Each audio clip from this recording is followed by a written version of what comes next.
Litbang atau R&D adalah kegiatan sistematis untuk meneliti dan mengembangkan produk atau proses baru atau meningkatkan kualitas yang sudah ada. Tujuannya adalah untuk menciptakan inovasi dan meningkatkan daya saing organisasi.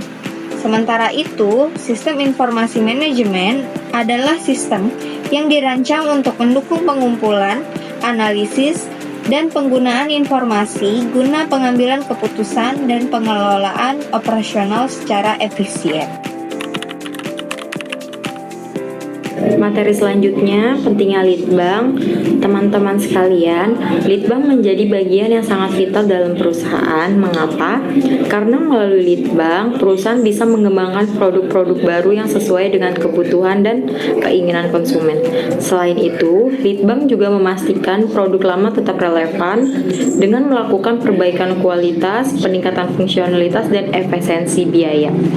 Litbang bukan hanya soal menciptakan hal baru, tapi juga bagaimana perusahaan bisa beradaptasi terhadap perubahan tren pasar, perkembangan teknologi, dan regulasi yang terus berubah.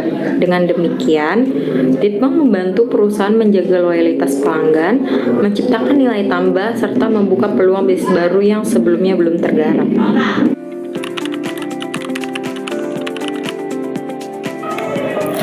Litbang internal versus eksternal. Dalam pelaksanaannya, perusahaan harus memutuskan apakah Litbang melakukan secara internal atau menggunakan jasa pihak eksternal. Beberapa hal yang perlu dipertimbangkan di antaranya adalah keahlian yang dimiliki perusahaan, seberapa besar resiko dan fleksibilitasnya, biaya, waktu, dan pengembangan spesialisasi yang dibutuhkan, hingga kekuatan posisi perusahaan di pasar. Misalnya, jika perusahaan tidak memiliki sumber daya atau keahlian tertentu, maka Litbang eksternal bisa menjadi pilihan. Apalagi jika waktu pengembangannya terbatas dan teknologinya berkembang sangat cepat. Kebijakan Litbang. Dalam menyusun kebijakan Litbang, ada beberapa hal yang penting yang harus ditentukan, seperti fokus risetnya apakah untuk meningkatkan produk yang sudah ada atau untuk pengembangan produk baru. Kemudian, perusahaan juga perlu memutuskan apakah ingin menjadi pemimpin inovasi di industri atau cukup sebagai pengikut yang cepat dalam merespons tren. Selain itu, keputusan terkait apakah menggunakan teknologi robotik atau manual, alokasi dana yang disiapkan, hingga apakah riset dilakukan sendiri atau dikontrakkan ke pihak ketiga. Sumber peneliti pun menjadi pertimbangan, apakah dari universitas yang cenderung akademis atau dari industri yang lebih praktis. Tantangan dalam Litbang yang pertama adalah biaya dan waktu yang tinggi, SDM terbatas, resiko gagal tinggi, dan solusi kolaborasi manajemen portofolio riset. Pendekatan strategi Litbang sendiri ada 3. Yang pertama, first mover, yaitu perusahaan menjadi yang pertama kali meluncurkan produk baru di pasaran. Keuntungannya perusahaan bisa menguasai pasar lebih dulu, meskipun resikonya tinggi karena pasar belum tentu siap. Yang kedua, pendiri inovatif, di mana perusahaan mengamati produk yang sudah sukses lalu memodifikasi dengan fitur yang lebih baik. Cara ini lebih aman karena meniru model yang sudah terbukti, namun tetap harus memberikan nilai tambah.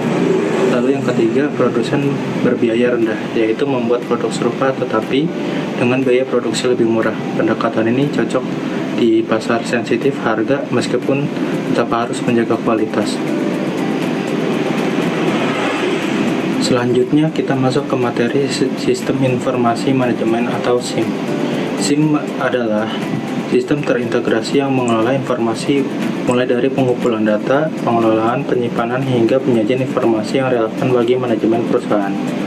Komponen penting SIM meliputi data collection, data processing, data storage, data retrieval, hingga reporting dan analisis. Semua ini memungkinkan manajemen untuk membuat keputusan strategis dengan lebih cepat, akurat, dan efisien. SIM juga harus terintegrasi dengan berbagai proses bisnis seperti produksi, keuangan, pemasaran, dan lainnya.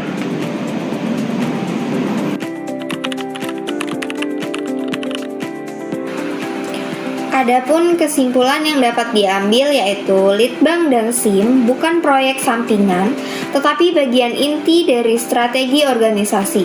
Keduanya harus saling terintegrasi dalam kerangka besar pencapaian tujuan.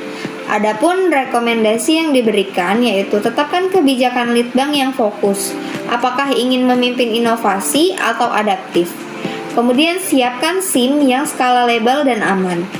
Pastikan dukungan penuh dari manajemen, dari sisi sumber daya, pelatihan, hingga pengawasan.